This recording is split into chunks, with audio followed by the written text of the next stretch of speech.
Es el momento de dar los 20 minutos a nuestro siguiente invitado. Fíjense ustedes que él es doctor en Ciencia Política de la Universidad de Rennes, en Francia.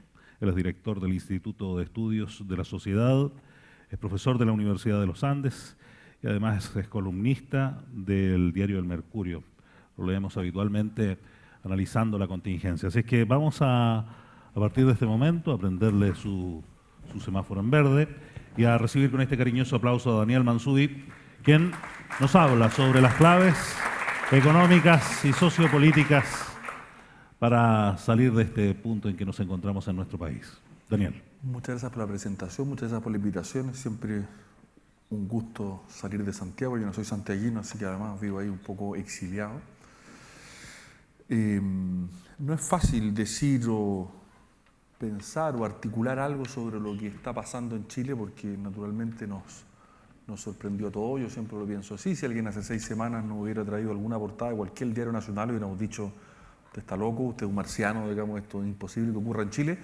Y sin embargo ocurrió. Así es la historia, nos trae sorpresa y nos trae acontecimientos, ¿no? Hace 30 años pasaron muchas cosas en Chile y en el mundo, ¿no? Hace 30 años cae el muro de Berlín, hace 30 años cae la Unión Soviética, hace 30 años Francis Fukuyama escribe su famoso ensayo que después se transforma en libro que se llama El fin de la historia y el último hombre. Fukuyama estuvo este año en Chile, de hecho, esto sería interesante cuando uno cuenta la historia, es decir, que este mismo año Fukuyama estuvo en Chile. Y la tesis de Fukuyama era la siguiente, ¿no? El mundo encontró un horizonte final, en 2 instituciones. En la democracia liberal, que es la que entendemos hoy día que funciona, con sistema representativo, hoy día le está entrando agua, ya sabemos, y una economía de mercado, que puede ser más o menos regulada, con más o menos participación del Estado, pero en esas 2 instituciones, la humanidad, esta es la tesis de Fukuyama, que no es de él, porque es una tesis de Hegel, ¿no? La humanidad encontró un horizonte final y un horizonte de pacificación. Fukuyama no es tonto, de hecho es un filósofo más bien sofisticado. No quería decir que no fuera a ocurrir nada más en el mundo, sino que quería decir que todos los sucesos que fueran a seguir ocurriendo se iban a dar en ese marco. Hoy día han pasado 30 años, el 2001 ya esa tesis le empezó a entrar mucha agua con el ataque a las Torres Gemelas, después vino Trump, vino el Brexit, chalecos amarillos, Bolsonaro, el Frente Nacional en Francia, que no gana pero que tiene 30% de los votos, las democracias iliberales en Europa del Este, las tensiones migratorias, la escasa adhesión de la población a los valores democráticos, que es un fenómeno muy preocupante hoy día, y por tanto hoy día sabemos que el mundo no era tan estable y esas instituciones tenían más problemas de las que pensamos todos en los años 90. Pensemos que los años 90 son los años de la globalización feliz, del consenso de Washington, y donde el mundo va avanzando o cree avanzar hacia una prosperidad.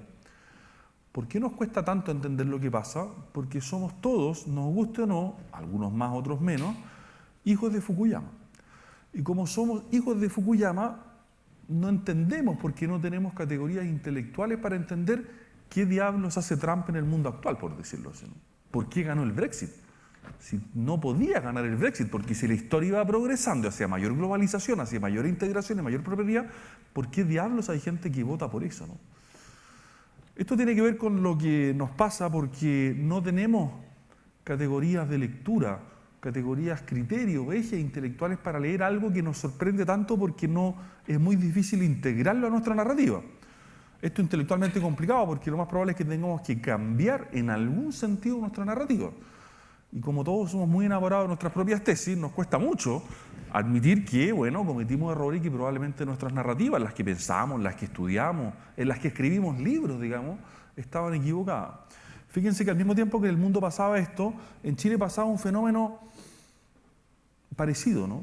La transición está fundada en un consenso, en un triple consenso, yo lo suelo explicar así, ¿no? En un consenso económico, político, cultural, económico que por supuesto al modelo, digo la palabra entre comillas porque tiene sus propias complicaciones teóricas, pero se le administran correcciones, pero fundamentalmente sigue siendo un modelo de mercado, de economía social de mercado, uno puede llamarla, se le introducen correcciones importantes, pero la cosa más o menos sigue igual. Ustedes saben que el gran formador de economistas chilenos de Chicago, que es Arnold Harberger, creo que es su apellido, dice que el mayor triunfo de la Escuela de Chicago no fue haber convencido a Pinochet de haber establecido la economía liberal, sino que haya seguido siendo aplicado ese modelo de economía con más o menos correcciones después. Hay un consenso político que está fundado en una constitución, que en fin, hoy día tiene sus problemas, como sabemos, pero donde hay lo que se llamó enclaves autoritarios que permiten, en algún sentido, a través de un sistema muy complejo de vetos cruzados, que la derecha tenga un poder de veto con un tercio, para decirlo en simple, ¿no? Si la derecha lograba un tercio de las elecciones, lograba un veto total y lograba bloquear muchas discusiones. Y un consenso cultural, porque fíjense que la Iglesia sale de la dictadura con un gran prestigio moral, y que por tanto logra mantener que ciertas cosas queden en una discusión más bien limitada, ¿no? Fíjense que, más allá de que uno sea creyente o no, una de las características muy particulares de la crisis que tenemos hoy día es que no hay autoridades morales, por decirlo así, ¿no? O sea, la Iglesia está en el suelo, digamos, ¿no? Pero cuánta falta nos haría algún líder de la Iglesia que ustedes quieran, ¿no? Me da lo mismo a esta altura, ¿no? Pero alguien que pudiera hablar o decir algo que pudiera imprimir un sentido, ¿no? Pero en fin, este consenso de la transición, que fue muy útil en los años 90, también empieza a volar por los aires, ¿no? Vuela por los aires el consenso político. La Constitución hoy día ya parece no representar una cancha común, unas reglas del juego acordadas y legitimadas por todos. El 2011 vuela por los aires el consenso económico, porque la consigna que se impone es no al lucro. Y el fundamento del mercado, uno le puede gustar más o menos, es la idea del lucro. Fíjense ustedes que a principios de los años 90 los empresarios bailaban en la Teletón, ¿no? Cuando yo era niño y prendía la tele de la Teletón, estaban los políticos y los empresarios bailando, era como una fiesta, ¿no? Eso hoy día sería impensable, ¿no? Y se rompe el consenso cultural, entre otras cosas por la crisis de la Iglesia, pero por muchos otros motivos, ¿no? Y por tanto el mundo cambia en Chile. Las lógicas de la transición, que a mi juicio fueron muy útiles en su minuto, fueron muy pertinentes, le dieron conducción política a Chile en un momento particularmente delicado, se agotaron y no sabemos muy bien cómo reemplazarlas, ¿no? Y ocurre esto que nos mueve todo, que nos mueve completamente nuestras propias certezas, ¿no? Porque hoy día lo que hay es incertidumbre, y lo que es teóricamente más complicado para los que nos dedicamos a temas de teoría o filosofía política, y esto voy a distinguir dos fenómenos, pero que están empíricamente conectados, porque esto es de verdad muy misterioso. A través de la violencia se genera, o la violencia logra catalizar, o logra producir un fenómeno social masivo, ¿no? ¿Por qué esto es misterioso? Porque a todos quienes creemos, con dificultades, con sus problemas, en las instituciones liberales, por supuesto nos cuesta mucho aceptar que la violencia es un factor determinante en política. Pero aquí, nos gusta o no, tenemos que aceptarlo, ¿no? Tenemos que aceptar que en este caso están empíricamente conectados la violencia del viernes 18 de octubre en Santiago, la violencia inusitada, inesperada, que pilló, como bien decía Mariana, al Estado completamente desnudo, ¿no? O sea, en Chile hay gente con el financiamiento, la logística, el método y la decisión de volar el metro un viernes por la tarde, y el presidente de la República estaba comiendo pizza a esa hora. Ojo, el presidente por supuesto tiene derecho a comer pizza, ¿no? Pero esto simplemente refleja que el presidente no tenía la menor idea, y no es el presidente en su persona, sino que el Estado de Chile no tenía idea de que había gente dispuesta a hacer eso, y hasta el día de hoy, un mes y medio después, todavía no sabemos nada. Porque no tenemos idea, ¿no? No eran venezolanos, argentinos, rusos, ucranianos, marcianos, digamos, no tenemos idea. Alienígenas es la única tesis que hemos escuchado, ¿no? Pero en fin, es más difícil de creer.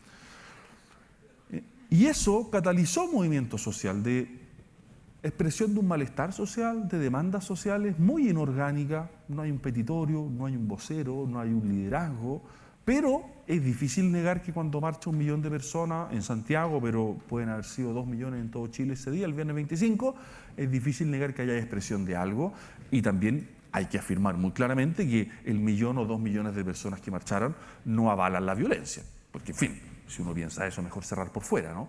Pero sí que salieron a marchar a causa de la violencia inicial, ¿sí? Por explicarlo así, si a mí me hubieran explicado teóricamente, así en abstracto, que un viernes en Santiago iban a volar el metro, yo habría dicho el sábado Chile amanece de extrema derecha, por decirlo así, ¿no? Chile amanece con una demanda por seguridad brutal.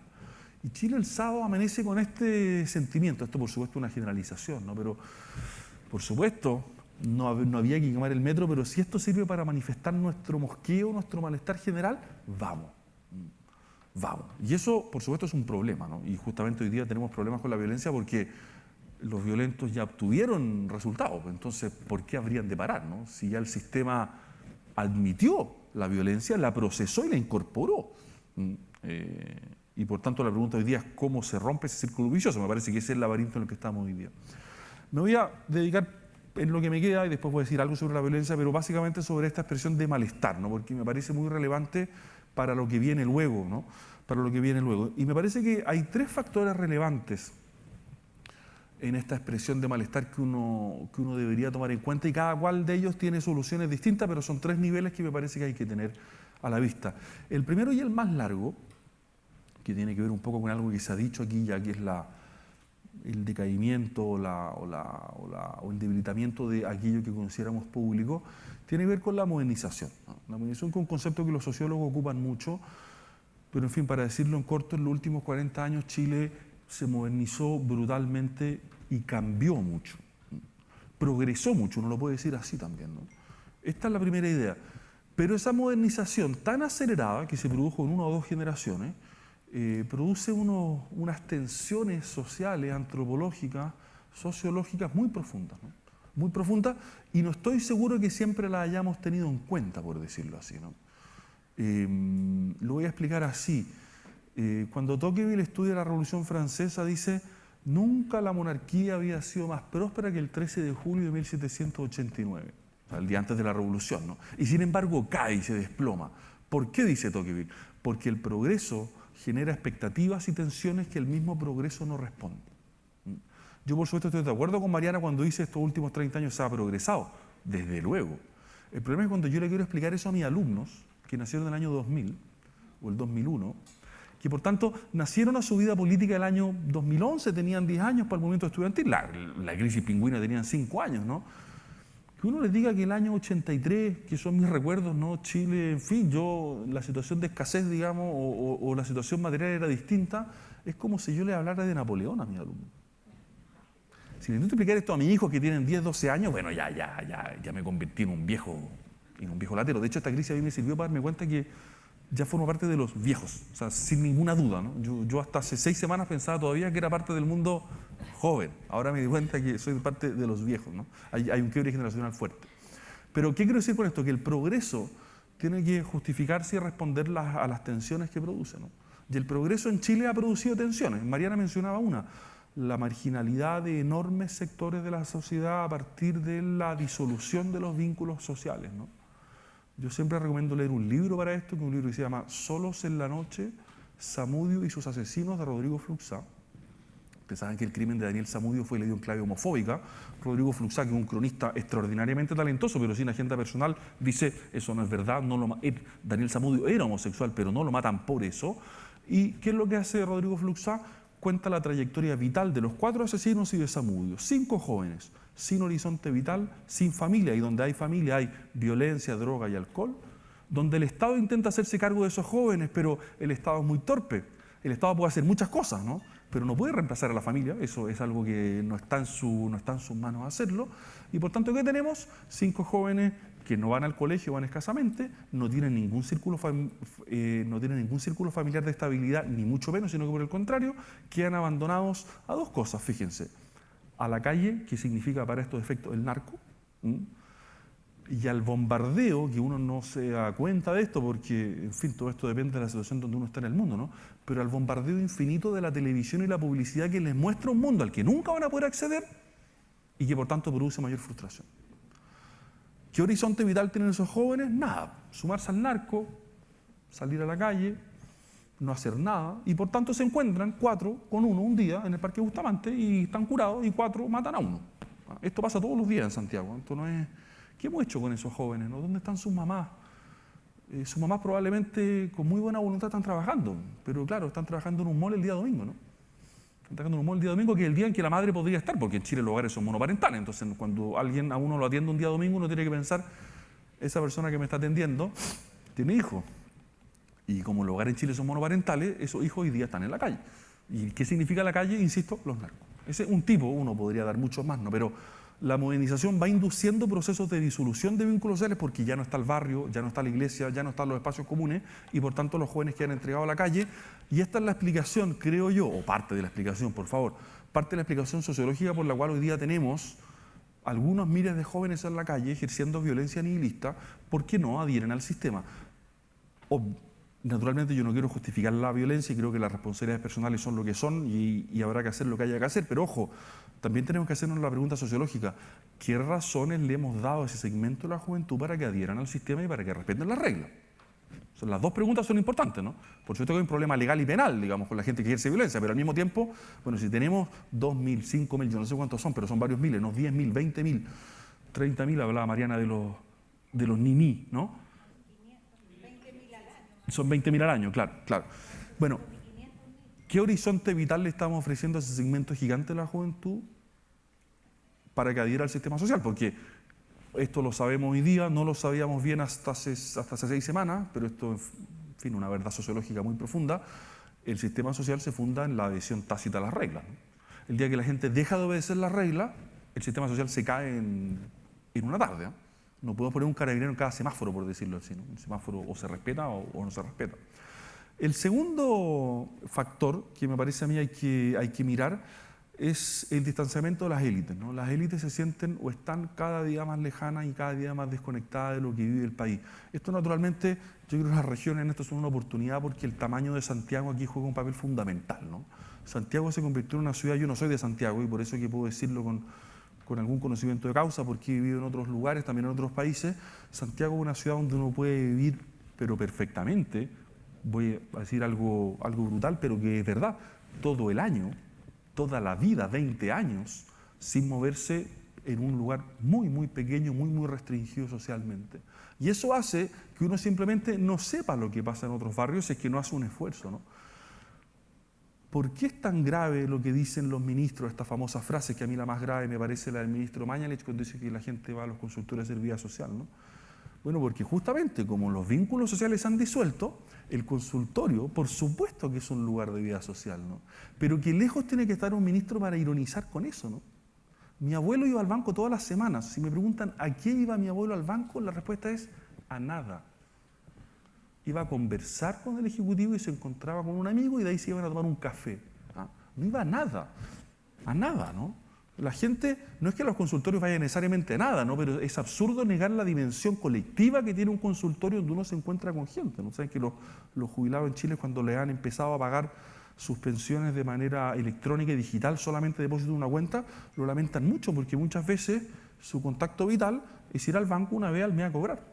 Aunque tengan que hacer una cola, aunque tengan que tomar la micro, pero les da algo, ¿no? Y aquí las élites se han distanciado mucho. No voy a dar una tesis aquí, que es una hipótesis, que por supuesto no es mía. Es un libro que escribe Christopher Lach el año 91, creo que se llama La revuelta de las élites, ¿no? Cuando las élites se compran o asumen para sí el discurso meritocrático, se desconectan moralmente de la sociedad. ¿Qué quiere decir esto? Cuando las élites creen que sus privilegios son fruto de sus méritos y de su esfuerzo y nada más, pierden toda gratitud respecto del cuerpo social y por tanto sienten que no tienen ninguna deuda. Entonces, hace poco escuché a alguien, a un empresario, no me acuerdo si era un empresario, la verdad es que no sé quién era, pero la frase era la siguiente: yo gano 33 veces más porque trabajo 33 veces más que el sueldo mínimo. Eso no es verdad. Eso no es verdad. Y es importante tenerlo en cuenta. Uno puede ganar 5, 10, no sé cuántas veces más, pero hay que tener claro que hay una dimensión de privilegios que son fruto del esfuerzo, por supuesto, pero hay una dimensión de privilegios que son fruto del azar, ¿no? Y cuando el discurso meritocrático se incrusta completamente, bueno, uno piensa que los privilegios que yo personalmente tengo son fruto de mi esfuerzo. Y como son fruto de mi esfuerzo, yo no le debo nada a nadie. Fíjense cómo psicológicamente eso te puede llevar a eludir impuestos sin ningún problema, ¿no? En fin, ¿por qué voy a pagar impuestos? Sí, en fin, esto es mi sudor y yo esto me lo gané solo, ¿no? Yo, por ejemplo, estoy aquí hablando, claro, en parte porque he estudiado, porque me doctoré, porque trabajo, escribo, ¿no? Y transpiro, ¿no? Pero en fin, en parte importante estoy aquí porque a mi abuelo le gustaban los libros. Y como a mi abuelo le gustaban los libros, yo leo desde muy niño. Y como leo desde muy niño, eso me permitió después tener buenos resultados académicos, ¿no? Y me permitió ir a doctorarme. Pero yo no merecía a mi abuelo. Mi abuelo es fruto del azar, me lo regalaron, digamos. No. Y por tanto, en los privilegios que yo tengo, por supuesto que hay mérito, por supuesto que hay esfuerzo, espero que haya algo, pero no es solo mérito, ¿no? Entonces, esta tesis de Lach es muy importante, ¿no? El discurso meritocrático, cuando uno lo asume 100%, es peligroso porque las élites se desconectan moralmente de la sociedad. Ya hay que volver a reconectarlas de algún modo porque si no van a morir, ¿eh? hay un sociólogo italiano, Pareto, que dice que la historia es un cementerio de aristocracias, ¿no? Cuando las élites no son capaces de renovarse y de asumir su responsabilidad con el todo social, mueren en la horca, digamos. O sea, eso es un dato histórico que está ahí, ¿no? Y entonces, por tanto, hay que volver a reconectarla, ¿no? Yo no sueño con un mundo sin élites porque creo que siempre las hay, digamos, y hubo experimentos totalitarios para intentar eliminarlas, pero simplemente fue una reproducción de élites. Pero sí, las élites tienen deberes y tienen responsabilidades que muchas veces se les olvida, y el primero es conectar con la sociedad a la cual gobiernan, ¿no? Y eso en Chile, particularmente en Santiago, es algo difícil de lograr y algo que la élite la tiene muy desconectada. Fíjense que pasa algo profundo, ¿no? La clase política, a mi juicio, todavía no logra reaccionar a lo que ocurre en Chile. ¿Por qué? Porque no lo entiende. ¿Y por qué no lo entiende? Bueno, porque no tiene antenas suficientemente potentes, suficientemente perceptivas para saber lo que pasa, ¿no? Y eso es grave, porque esta gente tiene el deber de gobernar, ¿no? Y de tratar de salir de esta crisis, y no tiene herramientas. Y con esto paso al tercer factor, ¿no? Que me parece más o menos importante y del que Mariana también comentó algo, que es el bloqueo del sistema político, ¿no? El sistema político a ojos de la población parece bloqueado, ¿no? Mariana hablaba de, tenemos todos claro que hay que cotizar más, tenemos todos claro que las pensiones hay un problema en el monto de la cotización, con un 10-11% hoy día no da, con las tasas de rentabilidad del capital, con la expectativa de vida. Eso lo sabemos hace ¿cuánto? ¿10 años? ¿20 años? Llevamos 2 años discutiendo si el 4% adicional lo administra un ente privado, un ente público y qué características. Yo no podría dar 1000 ejemplos de cómo el sistema político ha ido conduciendo al bloqueo constante. Acá hay problemas de diseño institucional, creo yo. Yo creo que nuestro sistema electoral no es bueno. Tampoco me gustaba el binominal, pero este es un sistema que tiende a fragmentar mucho y por tanto polariza. Pero el hecho es que la clase política se ve encerrada en discusiones que, a ojos de los que no somos políticos, parecen completamente absurdas y nimias, y por tanto el sistema político pierde su capacidad de procesar y de captar lo que está ocurriendo, ¿no? Y acá hay muchos problemas, voy a mencionar simplemente 2, pero uno podría mencionar más, ¿no? La derecha, por un lado, quedó anclada en un discurso, por decirlo así, economicista heredado de la Guerra Fría, ¿no? Yo hablaba antes de la lógica de la transición, ¿no? La lógica de la transición es en parte, no solamente en parte, la lógica de unas instituciones diseñadas por Jaime Guzmán. ¿Y qué hace Jaime Guzmán? Bueno, diseña instituciones que después son modificadas en el 89, que la Concertación administra y va modificando poco a poco, pero quiero meterme en la mente de la derecha aquí, ¿no? La derecha, o sea, Jaime Guzmán diseña instituciones pensando en lo siguiente, en la Guerra Fría. ¿Qué significa eso? La democracia protegida, o que Jaime Guzmán la llamaba así sin ningún problema, ¿no? Es una democracia para protegernos respecto de la amenaza marxista. Y esto, por supuesto, hoy día suena un poco humorístico, pero en el año 80, cuando yo era niño y mi abuelo hablaba de vienen los marxistas, mi abuelo tenía miedo. Tenía miedo porque se imaginaba a Fidel Castro en los tanques soviéticos, por decirlo así, ¿no? Perfecto. Era una democracia llena de instituciones, llena de contrapesos para protegerse del castrismo. Y con esto conecto con lo que decía al principio, cae la Unión Soviética y cae el muro, ¿no? Y por tanto esas instituciones pierden buena parte de su sentido a ojos de la derecha. Y como Jaime Guzmán muere asesinado en el año 91, yo creo que Guzmán era muy inteligente, cambió 30 años, o sea, en sus 30 años de vida política cambió 1000 veces de opinión, probablemente él habría vuelto a cambiar de opinión. Pero la derecha quedó fosilizada en un discurso que le impidió después tener la flexibilidad para decir, estas instituciones, por supuesto, Jaime Guzmán las pensó para protegernos de la Unión Soviética, por decirlo así, desapareció la Unión Soviética, hay que ir a jugar otra cancha, ¿no? Y a la derecha le ha costado mucho salir de ahí. Muchísimo salir de ahí, de un discurso muy economicista, muy técnico, muy de Guerra Fría. Me pusieron luz roja, pero con esto termino.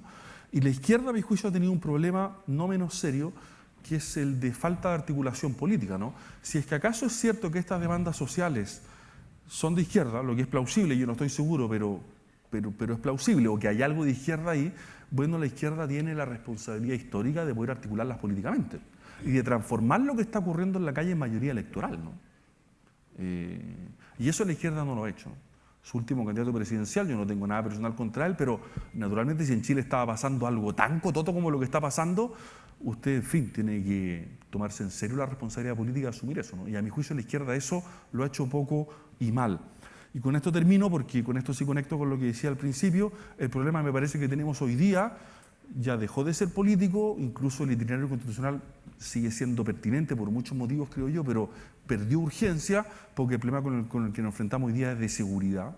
Esto se ha ido convirtiendo progresivamente en un problema solo de orden público, o sea, no solo orden público, pero, por decirlo así, es delirante pensar que va a tener un plebiscito en 4 meses más si no podemos caminar por las calles.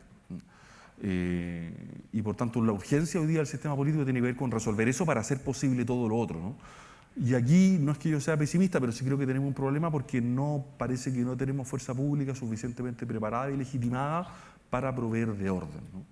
Y aquí de nuevo me parece que la responsabilidad es de toda la clase política en general, porque los carabineros, en fin, han sido medios abandonados en general, abandonados lo digo entre comillas, ¿no? Pero del gobierno en particular, que no ha sabido dotarse ni de una inteligencia ni de una fuerza pública efectiva para poder hacer eso, ¿no? Y me parece que ese es el problema que enfrentamos hoy día, y si logramos resolver ese, podremos empezar a pensar en enfrentar los otros 3 que mencioné, ¿no? Muchas gracias por su atención y su invitación.